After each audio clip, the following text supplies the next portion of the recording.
The massive doors of the Galactic Arbitration Chamber opened with a deep hum that echoed through the vast space like thunder rolling across distant mountains.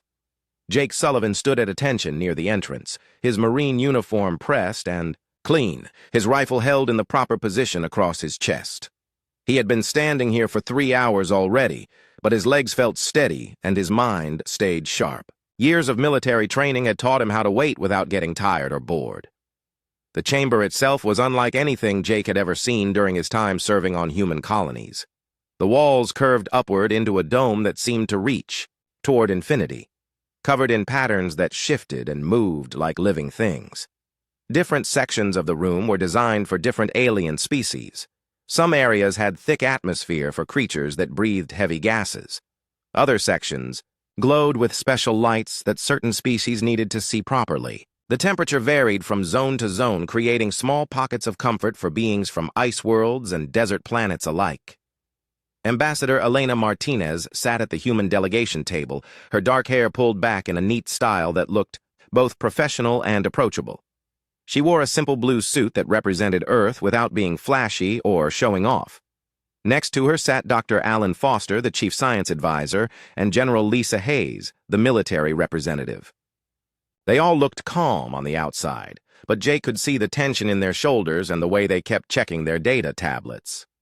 The peace talks had been going on for 6 days now, and everyone knew these might be the last few hours to prevent another war. The Rim Wars had already destroyed 3 entire star systems and killed billions of beings across 12 different species. If these talks failed, the fighting would start again within weeks. Jake shifted his weight slightly and let his eyes move across the room without turning his head. This was something they had taught him in basic training. Always watch everything without looking like you are watching. His job was to protect the human delegation, but he also needed to understand what was happening around them. The Sarlacc delegation occupied a section where the air was hot and humid like a jungle. Their leader, War Chief Slock, was 7 feet, tall with green scales that caught the light when he moved. His tongue flicked out every few seconds to taste the air, and his yellow eyes never seemed to blink. The Sarlacc had lost 2 colony worlds in the war, and everyone knew they wanted revenge more than peace. On the opposite side of the chamber, the Corvan military group sat in chairs that looked more like metal cages. General Thexamar, their leader, had 4 arms and skin that looked like gray rock. The Corvans were known for being excellent warriors, but they were also fair and honest in their dealings. Jake respected them, even though they had been enemies during the recent fighting. The most unusual delegation belonged to the Ethereals, who did not have solid bodies at all. They appeared as clouds of glowing gas that shifted between different colors depending on their emotions. Currently, they showed deep purple swirls, which Jake had learned meant they were thinking very hard about something important. But the most important person in the entire chamber was Lady Vera Tash, the Zephyrian mediator. She stood in the center of the room on a raised platform that put her above all the other delegates. Her people were famous throughout the galaxy for never taking sides and always telling the truth. She was tall and thin, with skin that looked like it was made from clear crystal. Light seemed to come from inside her body, making her glow with a soft blue radiance that was beautiful and calming to look at. Lady Veritash had been chosen to lead these peace talks because every species trusted the Zephyrians completely. In 500 years of galactic history, no Zephyrian had ever been caught lying or cheating or taking bribes. Their entire culture was built around the idea that truth and fairness were more important than anything else, even their own lives. Jake watched as she moved gracefully between the different delegations, listening to their complaints and suggestions with equal attention. When she spoke, her voice had a musical quality that somehow got translated perfectly into every language at the same time. Even the Hive Queen, whose people communicated through chemical smells, seemed to understand every word. The current argument was about mining rights in the Kepler Belt, a region of space that contained rare metals needed for building faster-than-light engines. The Sarlacc claimed they had discovered the belt first. The Corvans said they had already set up mining stations before the war started. The humans wanted to share the resources equally among all species, which made some delegates suspicious about human motives. Ambassador Martinez stood up to address the assembly. Jake could see her hands shake slightly as she activated the translation device, but her voice came out strong and clear. She began explaining humanity's proposal for joint mining, operations that would benefit everyone equally. The plan was complicated but fair, giving each species access to the resources they needed most while preventing any one group from becoming too powerful. As she spoke, Jake noticed something interesting. Several delegates who had been hostile to human ideas were now leaning forward and listening carefully. The ethereals shifted from purple to green, which meant they were becoming interested and hopeful. Even War Chief Salak stopped flicking his tongue and paid attention to the translation. Lady Veritash listened to the entire proposal without moving or changing expression. When Ambassador Martinez finished speaking, the Zephyrian mediator raised one crystalline hand for silence. The chamber became so quiet that Jake could hear the soft humming of the air recycling systems. Jake had been in enough dangerous situations to develop good instincts about when something was wrong. Right now, all of his internal warning systems were telling him to pay attention. The timing was too perfect. The other delegates were actually considering the human proposal, which could mean real progress toward peace. But that also meant someone who wanted the war to continue might try to stop these talks from succeeding. He scanned the chamber again, this time looking for anything unusual. Security cameras were positioned throughout the room, and he knew that dozens of guards from different species were watching from hidden positions. The station's shields were up, preventing any ships from approaching without permission. But Jake had learned that the most dangerous enemies were often the ones already inside the room. Lady Veritash began to speak, her musical voice filling the chamber with words of hope and possibility. She praised Ambassador Martinez for presenting a proposal that showed wisdom and fairness. She noted that several other delegates had also made positive suggestions during the past few days. For the first time since the talks began, she said, real peace seemed within reach. Jake felt a moment of relief and pride. His people had done good work here. Ambassador Martinez had found a way to satisfy most of the competing demands without giving up anything essential to human interests. If Lady Veritash supported the plan, the other delegates would likely accept it as well. But even as these positive thoughts crossed his mind, Jake kept watching and listening. Something still felt wrong, though he could not identify exactly what it was. Years of military service had taught him to trust these feelings, even when logic said everything was fine. The chamber buzzed with quiet conversations as delegates discussed the human proposal with their advisors. Lady Veritash stood in the center of it all, glowing softly like a beacon of hope in the middle of centuries of hatred and war. Lady Veritash raised both of her crystalline hands above her head, and the chamber fell silent like someone had turned off a switch. Even the constant background hum of the life support system seemed quieter than before. Jake could feel the tension in the room change from the angry energy of argument to something more hopeful and expectant. The Zephyrian mediator's internal light grew brighter as she prepared to make what everyone knew would be an important announcement. Her voice carried clearly to every corner of the vast chamber when she began to speak about the progress made during 6 days of difficult negotiations. She praised each delegation for showing more flexibility than anyone had expected. The Saurak had agreed to share information about their military technology. The Corvins had offered to help rebuild damaged colonies. The Ethereals had promised to provide advanced medical knowledge to help war refugees. Every species had made real sacrifices for the chance at lasting peace. But it was the human proposal that seemed to offer the best hope for ending the cycle of violence that had consumed so many star systems. Ambassador Martinez had found a way to address the core issues that started the war while creating new opportunities for cooperation between species that had been enemies for generations.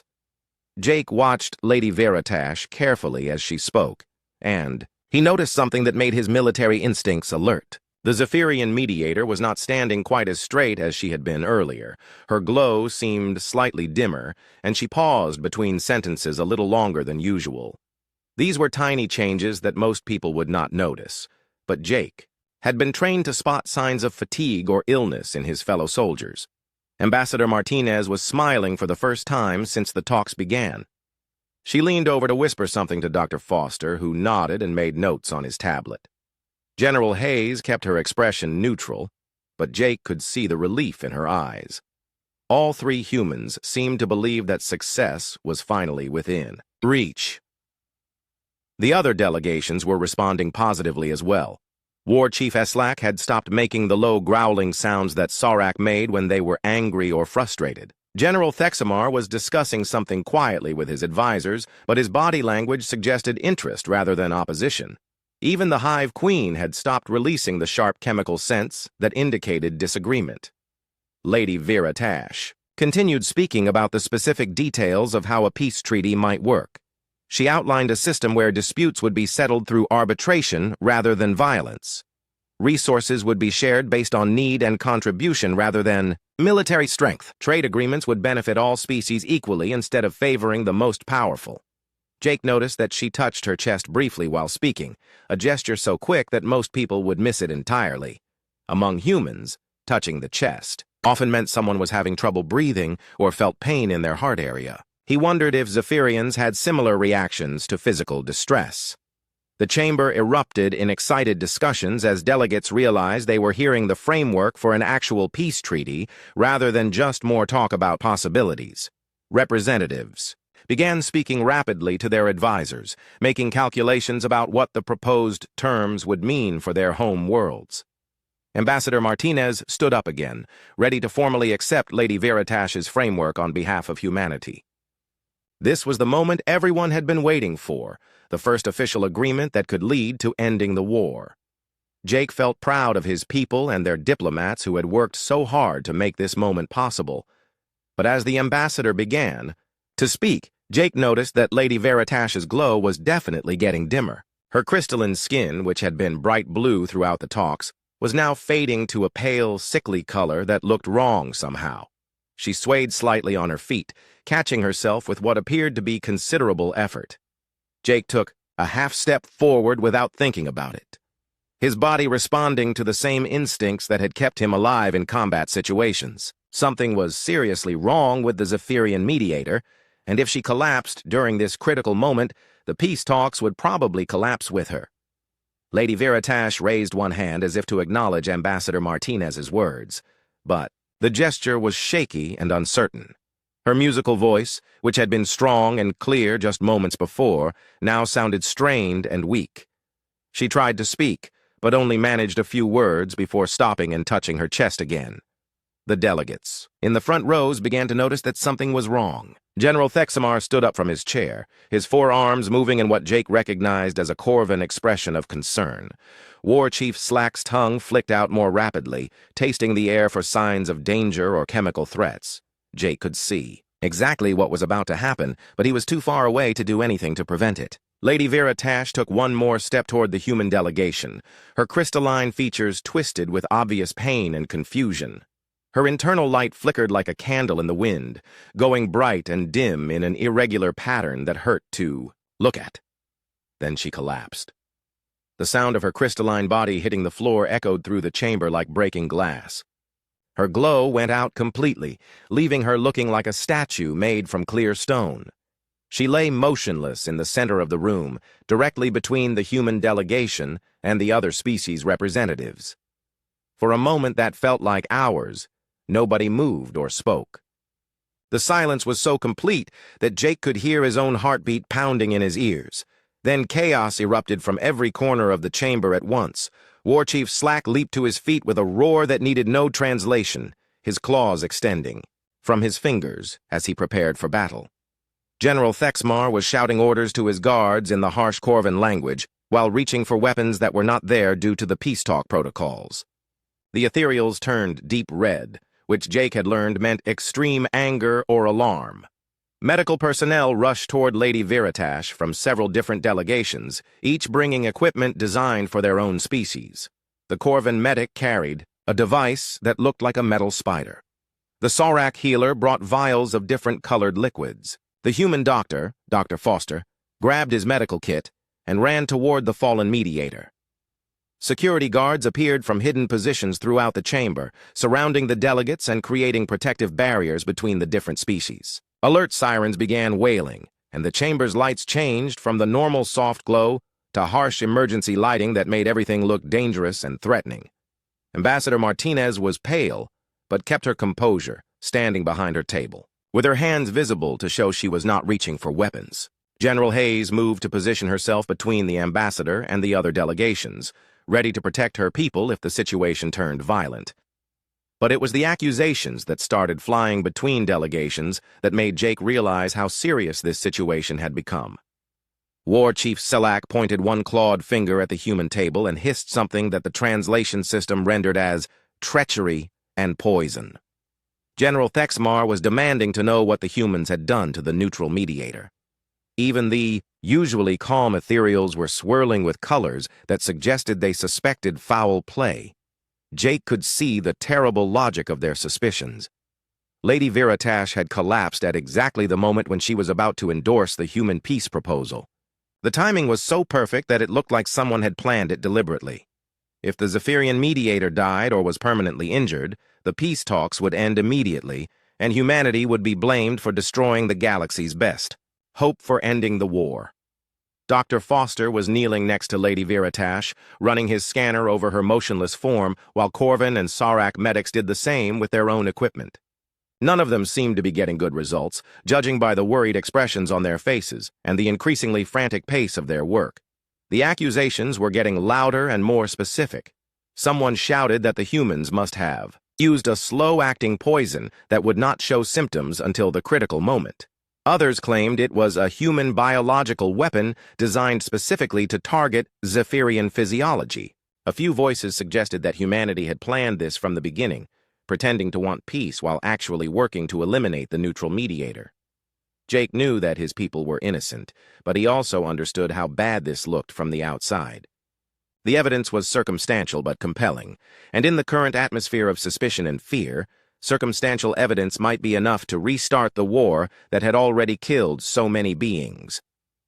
As he watched the chaos unfold around Lady Viratash's motionless form, Jake realized that someone needed to find out what had really happened to her, and they needed to find out fast, before the accusations turned into actions, and the fragile hope for peace shattered completely.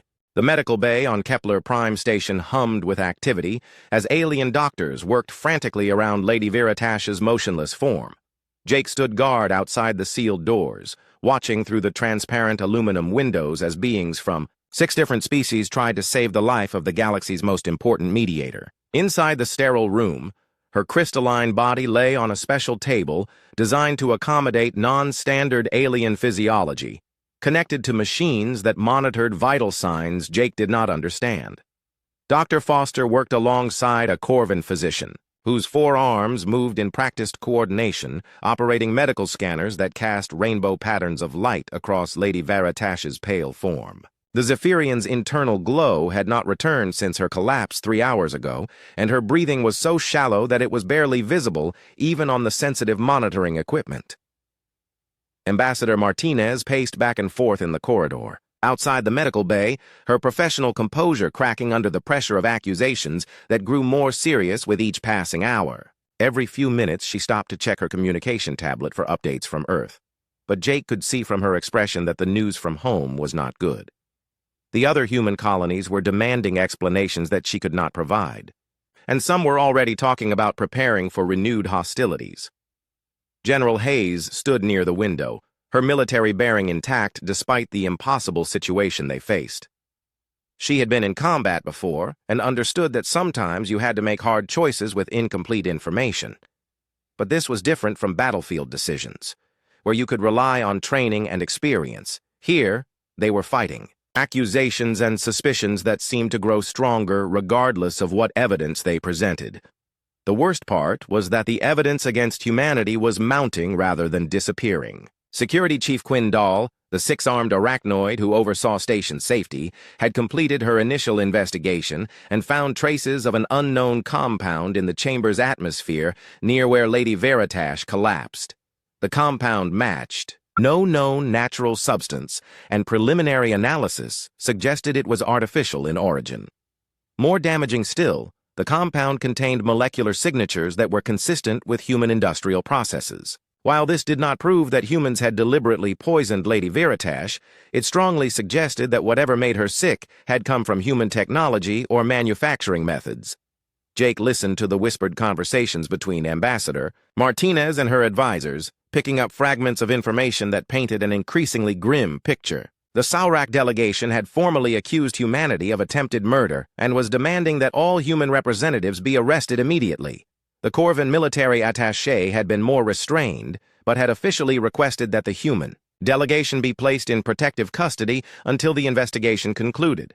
Even worse, the Ethereals had withdrawn from the peace talks entirely, stating that they could not participate in negotiations where one species had apparently tried to eliminate the neutral mediator. Their departure meant that any agreement reached would be missing one of the most important voices in galactic politics.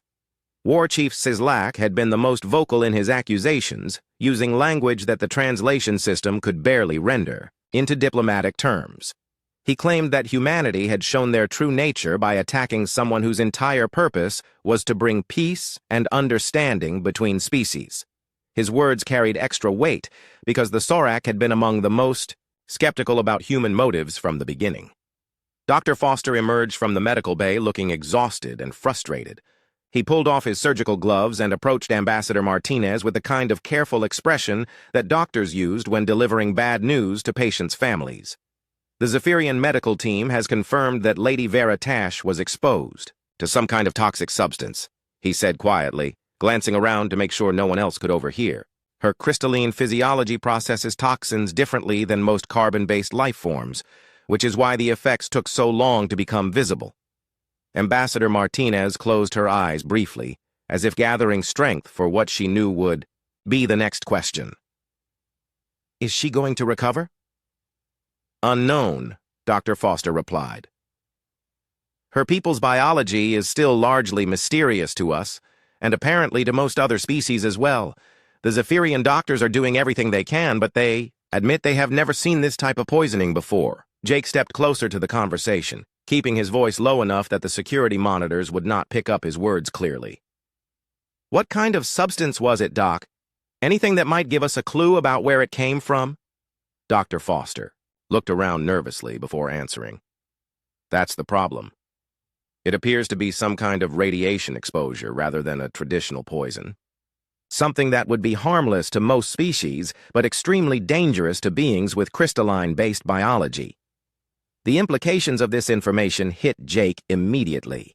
If Lady Veritash had been exposed to radiation rather than poison, it opened up many more possibilities about what might have caused her illness. Radiation exposure could be accidental rather than deliberate, especially in a space station that housed dozens of different technologies from various species. But before he could pursue this line of thinking further, Security Chief Quindale appeared, in the corridor with an escort of armed guards. Her 8 eyes focused on the human delegation with the kind of intensity that predators used when tracking prey. When she spoke, her mechanical voice synthesizer gave her words an emotionless quality that somehow made them more threatening. By order of the Galactic Arbitration Council, the human delegation is hereby placed under protective custody pending the completion of the investigation into the attack on Lady Veritash. Ambassador Martinez straightened her shoulders and faced the security chief with all the dignity she could manage. We understand the precautions, Chief Quindale, but we maintain our complete innocence in this matter. We came here seeking peace, not to harm the mediator who was helping us achieve it. Your intentions are not relevant to security protocols, Quindale replied.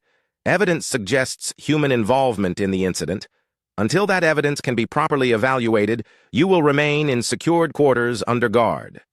Jake watched as his diplomatic colleagues were escorted away by alien security forces, feeling helpless and angry in equal measure. His job was to protect them, but the protocols of the peace talks meant he could not interfere with station security without causing an interstellar incident.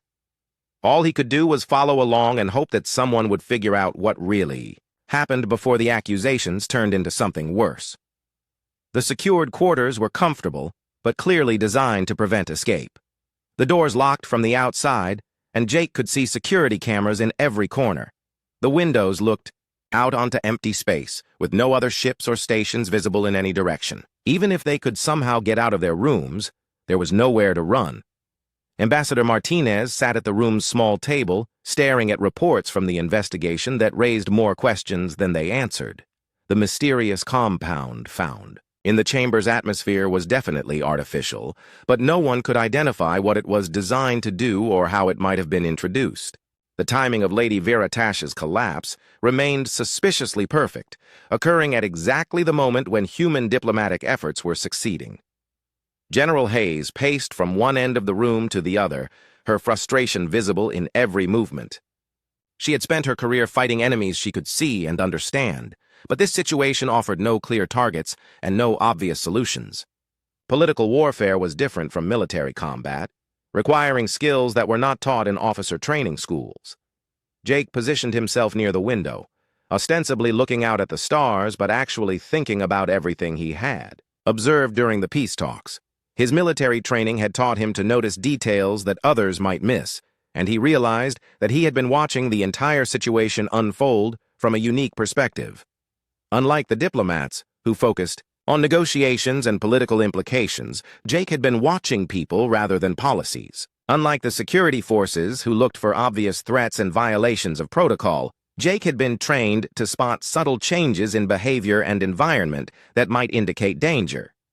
As he replayed the events leading up to Lady Veritash's collapse, Jake began to notice things that had seemed unimportant at the time but might be significant in light of what they now knew. The Zephyrian mediator had shown signs of distress for much longer than anyone realized, and those signs had appeared hours before the critical moment when she endorsed the human proposal. If someone had been trying to time her collapse for maximum political impact, they would have needed to predict exactly when she would make her announcement. But Lady Veritash's decision to support the human proposal had been based on 6 days of complex negotiations that no one could have predicted accurately in advance. This suggested that her illness might not have been deliberately timed at all, which opened up the possibility that it was accidental rather than intentional. If that were true, then the real question was not who had tried to kill Lady. Jake waited until the 3rd hour of their confinement before making his move. The security cameras followed predictable patterns, sweeping back and forth across the room every 47 seconds. His military training had taught him to time guard rotations and surveillance systems, skills that proved useful even in diplomatic situations.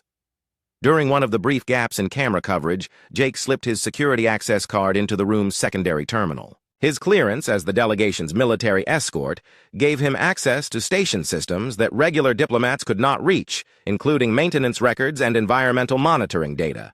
Ambassador Martinez was sleeping fitfully on one of the room's narrow bunks, exhausted by hours of frantic communication with Earth and the other human colonies. General Hayes dozed in a chair by the window, but Jake could tell from her breathing that she was not deeply asleep. Both women had been through enough stress that their bodies were demanding rest, even in their current predicament. Jake began his investigation by accessing the station's atmospheric monitoring system. Every room on Kepler Prime was constantly scanned for air quality, temperature, radiation levels, and chemical contamination. If Lady Veritash had been exposed to something dangerous, the monitoring system should have recorded traces of it. C. Data from the arbitration chamber showed normal readings for all standard atmospheric components throughout the 6 days of peace talks. Oxygen, nitrogen, and carbon dioxide levels remained stable. Temperature and humidity stayed within acceptable ranges for all species present. No toxic gases or chemical weapons had been detected at any time. But when Jake expanded his search to include non-standard radiation frequencies, he found something interesting. The monitoring system had recorded brief spikes in electromagnetic radiation during the past week, always originating from the upper sections of the chamber. The spikes were too weak to trigger safety alarms and too brief to be considered dangerous to most life forms. Jake cross-referenced these radiation spikes with the seating arrangements in the chamber, paying special attention to where Lady Veritash had spent most of her time.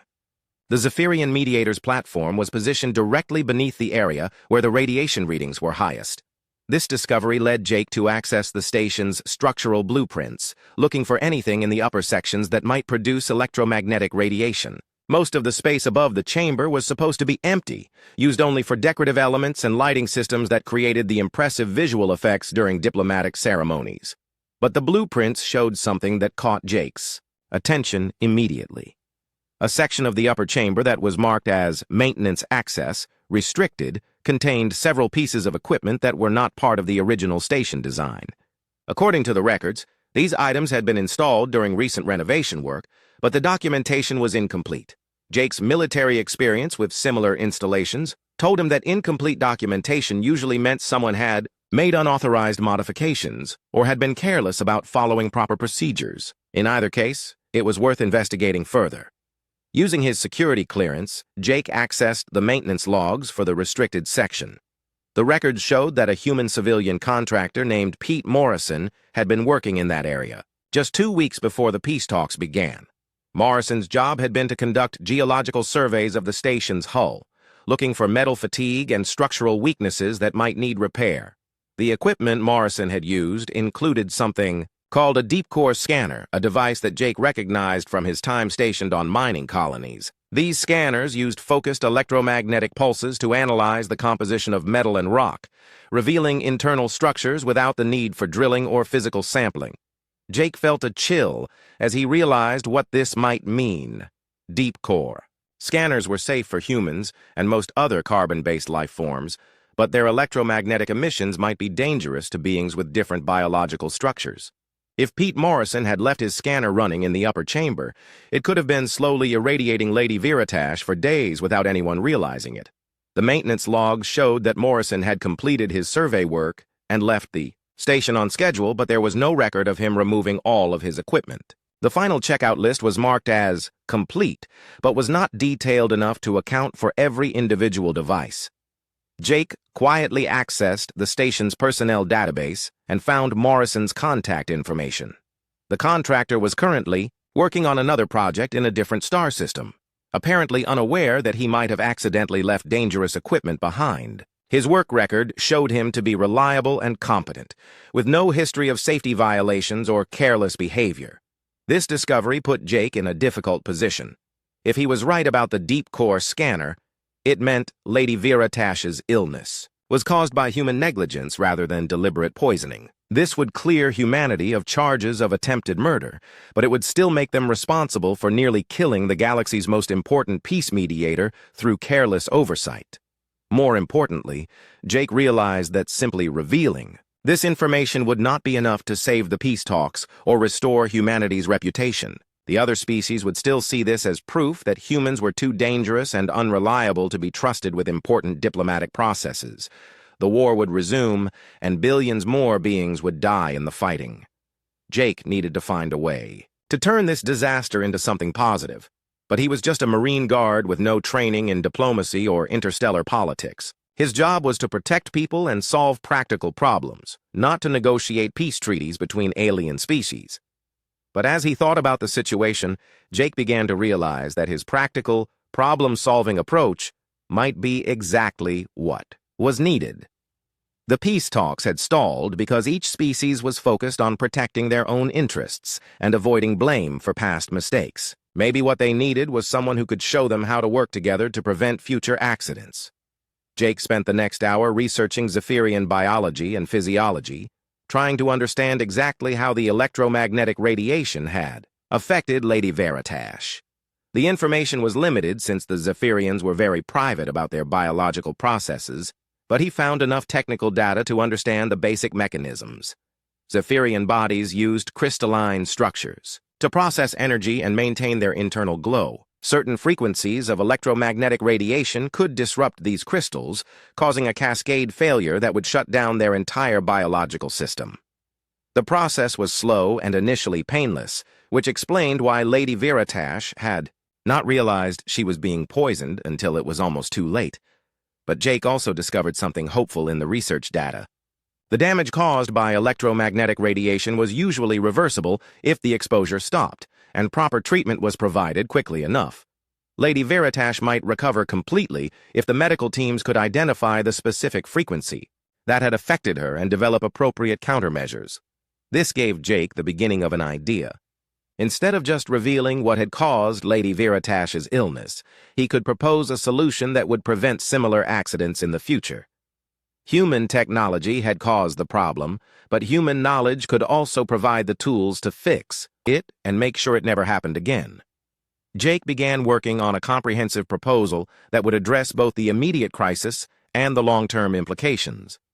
He researched human scanning technology and safety protocols, looking for ways to modify deep-core scanners and similar devices to make them safe for all known alien biologies. He studied the station's safety systems, identifying improvements that could detect dangerous radiation levels before they became harmful. Most importantly, Jake began developing what he thought of as a universal safety protocol that would require all multi-species installations to undergo comprehensive safety reviews using the combined knowledge of all member species. This would prevent accidents caused by one species' technology being harmful to another species' biology. By the time Ambassador Martinez woke up from her exhausted sleep, Jake had assembled enough information to prove that Lady Vera Tash's illness was accidental and to propose concrete steps for preventing similar incidents in the future. He had also developed a plan for presenting this information in a way that might actually strengthen humanity's position in the peace negotiations rather than destroying it. The key was to show that humans did not just cause problems, they solved them. Jake's military training had taught him that the best way to handle a mistake was to take responsibility for it quickly and completely, then demonstrate that you had learned from it and would not repeat it. This approach built trust and confidence rather than destroying them. Jake woke Ambassador Martinez gently and began explaining what he had discovered. As she listened to his findings and proposals, he could see hope returning to her expression, for the first time since Lady Vera Tash's collapse. The situation was still dangerous and difficult, but it was no longer hopeless. They had a path forward if Jake could convince the other species to listen to what a human Marine had learned about turning disasters into opportunities. Ambassador Martinez listened in stunned silence as Jake explained his discoveries about the deep-core scanner and the radiation exposure that had nearly killed Lady Veritash. When he finished presenting his evidence, she stared at her data tablet for several long minutes, processing the implications of what they had learned. "So we are responsible," she said quietly, her voice carrying a mixture of relief and dread. "Not for deliberate murder, but for criminal negligence that almost killed the most important mediator in the galaxy." Jake nodded grimly. "Pete Morrison is a good man who made an honest mistake, but that mistake nearly destroyed our chances for peace. The question now is what we do about it." General Hayes had awakened during Jake's explanation and now sat forward, in her chair, her military mind already working through the tactical implications. "If we reveal this information, we clear ourselves of murder charges but admit to nearly killing Lady Veritash through carelessness. The other species will still refuse to trust us with anything important." "That is exactly right," Ambassador Martinez agreed. "We will be seen as too dangerous and unreliable for diplomatic cooperation. The Saurak will claim this proves humans cannot be trusted. The Corvins will question our competence. Even the Ethereals will wonder if we are capable of the careful attention that peace requires." Jake had expected this reaction, and he was ready with his response. "What if we do not just admit the mistake? What if we use it to show something positive about humanity instead?" Both women looked at him with expressions that mixed hope with skepticism. Ambassador Martinez had been trained in diplomatic protocols that emphasized avoiding blame and minimizing damage. General Hayes approached problems from a military perspective that focused on limiting losses and protecting strategic positions. Neither of them was accustomed to turning disasters into opportunities. "Explain what you mean," Ambassador Martinez said carefully. Jake pulled up the research he had compiled during the night, displaying technical specifications and safety protocols on the room's main screen. "Every species in this galaxy has technology that could be dangerous to other species without anyone realizing it.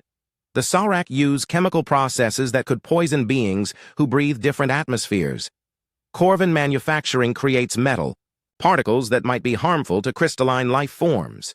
Even ethereal energy manipulation could disrupt the biological processes of solid beings." He highlighted several examples from his research, showing how each species' normal technology created potential hazards for others. "The reason we have never had accidents like this before is that most species avoid close contact with each other. But if we want real peace and cooperation, we need to solve this problem systematically." General Hayes began to see where Jake was heading with his argument. You want to propose some kind of universal safety standard that accounts for all known alien biologies. More than that, Jake replied, expanding his display to show detailed technical drawings. I want to propose that humanity leads the effort to develop these standards, using our experience with this accident to create something that benefits everyone. Jake's plan was ambitious and comprehensive. He had researched the biological vulnerabilities of every species in the peace talks, identifying potential hazards from each group's technology. He had designed modifications for human equipment that would make it safe for all known alien biologies. Most importantly, he had outlined a systematic approach to preventing similar accidents in the future. The core of his proposal was what he called the Integrated Safety Protocol, a system that would require all multi-species installations to undergo safety reviews using experts from every member species. Human engineers would check for dangers to human biology. Zephyrian scientists would identify threats to crystalline life forms. Corvin technicians would look for problems that might affect their unique physiology. The beauty of this approach, Jake explained, is that it turns our weakness into a strength. Yes, human technology nearly killed Lady Veritash, but human knowledge can also prevent similar accidents from ever happening again. Ambassador Martinez was beginning to understand the political implications of Jake's proposal. Instead of being seen as the species that caused a dangerous accident, we become the species that solved a problem no one else had even recognized. Exactly, Jake confirmed, and we do it by taking full responsibility for our mistake while showing that we learned from it and are taking action to prevent future problems. The plan required careful timing and presentation. Jake had identified Pete Morrison's location and had already drafted a communication requesting that the contractor return to Kepler Prime immediately to assist with the investigation. Morrison would need to confirm that he had accidentally left the deep core scanner running, providing official testimony that would clear humanity of deliberate poisoning charges. More importantly, Jake had contacted human engineering teams on 3 different colonies, requesting technical specifications for modified scanning equipment that would be safe for all known alien biologies. The modifications were relatively simple and could be implemented quickly, showing that humanity was serious about preventing future accidents. But the most crucial part of Jake's plan involved Lady Veritash herself. The Zephyrian mediator was still unconscious, but the medical teams reported that her condition was stabilizing now that they understood the nature of her exposure. If she recovered enough to participate in the peace talks, her support would be essential for getting the other species to accept humanity's proposal. There is one major risk, Jake admitted, as he finished explaining his plan. If Lady Veritash does not recover, or if she blames us for what happened, this approach could make things worse rather than better. We would be admitting responsibility for harming her while losing the support of the one person who could validate our good intentions. General Hayes considered this carefully before responding. In military terms, this is what we call an all-or-nothing strategy. If it works, we achieve complete success. If it fails, we lose everything. Ambassador Martinez was quiet for several minutes, weighing the political calculations involved in Jake's proposal. Finally, she looked up from her data tablet and met Jake's eyes directly. How confident are you that Lady Veritash will recover and support our position? I have been studying the medical reports, Jake replied honestly. The Zephyrian doctors are optimistic about her physical recovery, especially now that they understand what caused her illness. But I cannot predict how she will react emotionally to learning that human negligence nearly killed her. Then we are gambling everything on the hope that she will be forgiving and reasonable, General Hayes observed. Jake shook his head. We are gambling on something more reliable than hope. We are betting that Lady Veritash will respond the same way she has responded to every other crisis during these peace talks, by looking for solutions that benefit everyone rather than assigning blame or seeking revenge. This assessment proved to be crucial to Ambassador Martinez's decision. Lady Veritash had indeed shown remarkable fairness and wisdom throughout the negotiations, always seeking ways to address legitimate concerns from all species rather than favoring any particular group. If anyone could see past the immediate crisis to the larger opportunities Jake's proposal offered, it would be her. All right, Ambassador Martinez decided. We will proceed with your plan. But we need to move quickly, before the other delegations lose patience and declare the peace. talks a failure. Jake had already anticipated this need for speed, and he had prepared detailed presentations that could be delivered to the other species as soon as Security Chief Quindal agreed to let them address the full assembly. The key was to present their findings and proposals as a complete package, showing both what had gone wrong and how it could be prevented in the future. The most delicate part of the presentation would be explaining Pete Morrison's role without making him seem incompetent or careless. Jake had reviewed the contractor's work history and found him to be highly skilled and safety-conscious, with an excellent record on previous projects. The accident had been caused by a gap in safety protocols rather than personal negligence, which actually strengthened the argument for Jake's proposed systematic improvements. As they prepared for what might be the most important presentation of the peace talks, Jake felt the familiar tension that came before dangerous missions. But this time, instead of preparing for combat, he was preparing to show alien species that humans could turn their greatest mistakes into opportunities for cooperation and mutual benefit. The success or failure of his plan would determine not only the fate of the current peace negotiations, but also humanity's place in the galactic community for generations to come.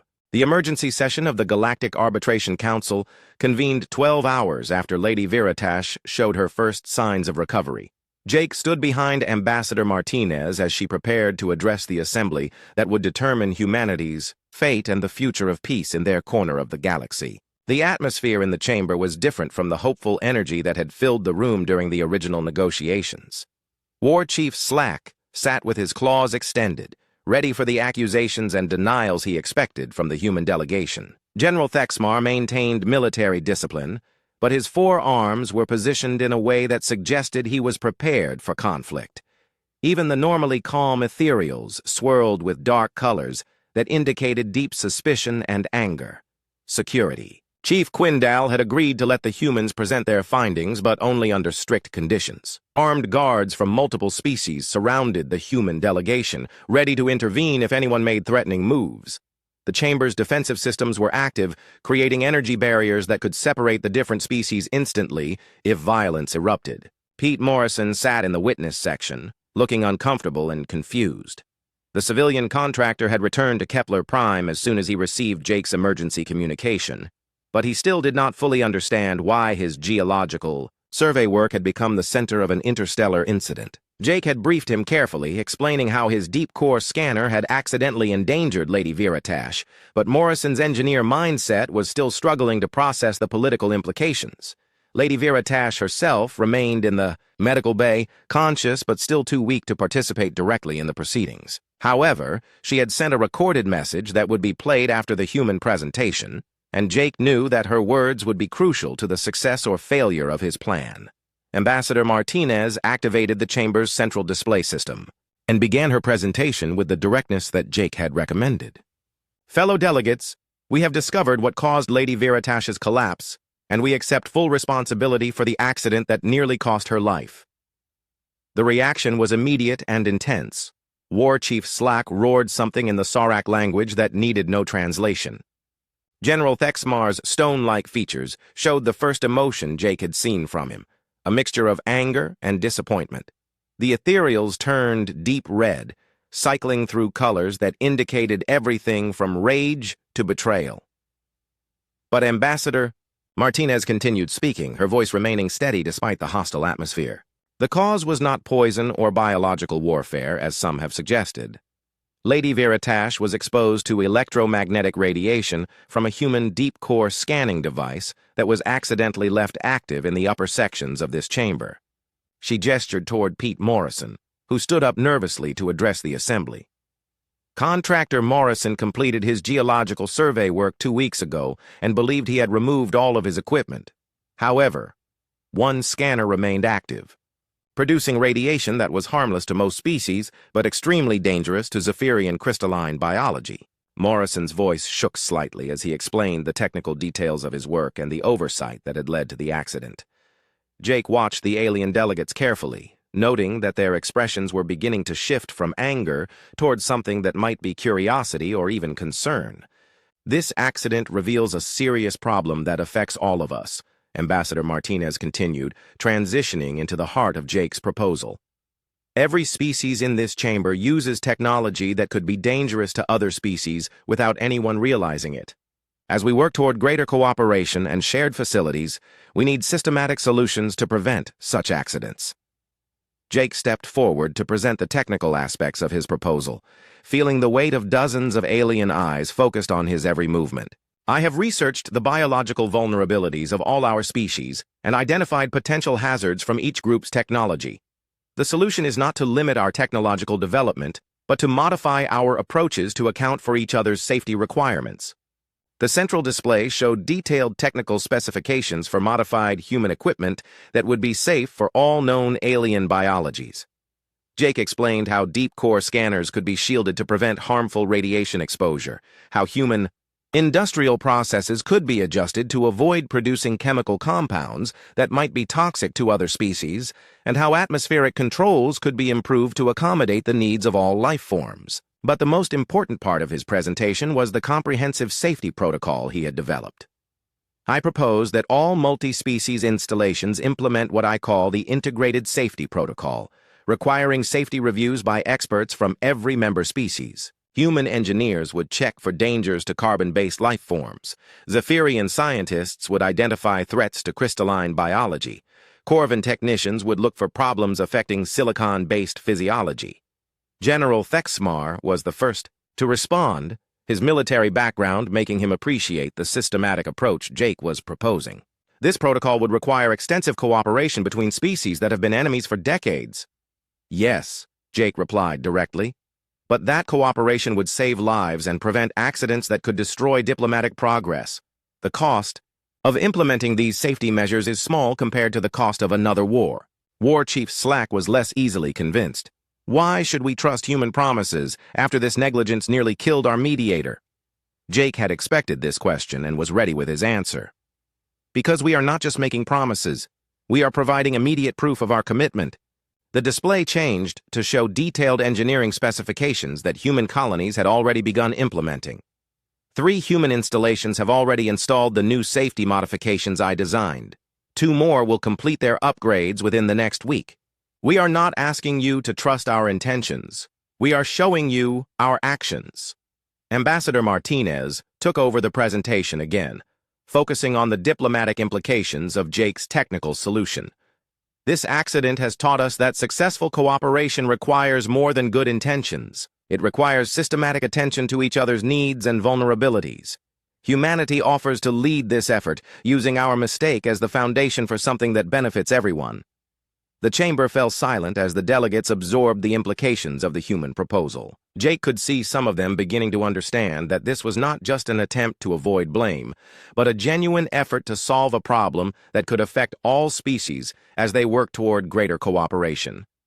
Then Lady Veritash's recorded message began to play, her musical voice filling the chamber with words that would determine the fate of the peace negotiations. Fellow beings, I have learned what caused my illness, and I wish to address the accusations that have been made against humanity.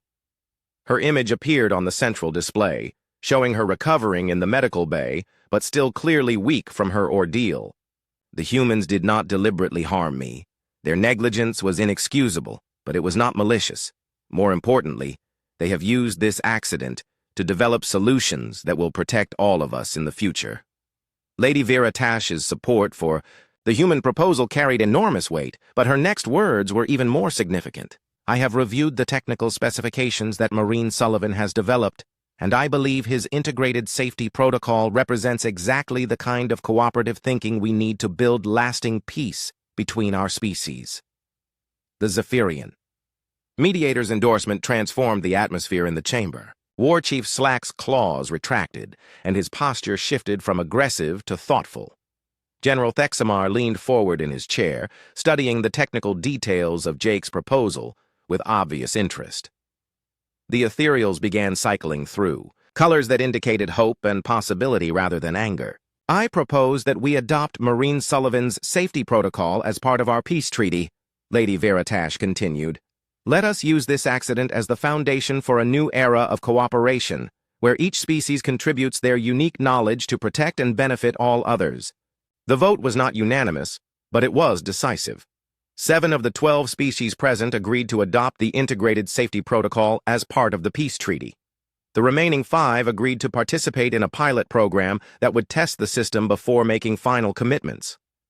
More importantly, the peace treaty itself was approved, with provisions for shared resource development, cooperative defense agreements, and cultural exchange programs that would have been impossible without the trust built through addressing the accident honestly and constructively. As the delegates signed the historic agreement, Jake reflected on how a moment of crisis had become an opportunity for unprecedented cooperation. Lady Veritash had recovered fully, her crystalline glow now brighter than ever as she witnessed the successful conclusion of the peace negotiations. Pete Morrison had been cleared of any criminal negligence charges and had volunteered to help implement the new safety protocols on installations throughout human space. His expertise with deep core scanning technology, combined with Jake's systematic safety approach, was already being requested by several alien species who wanted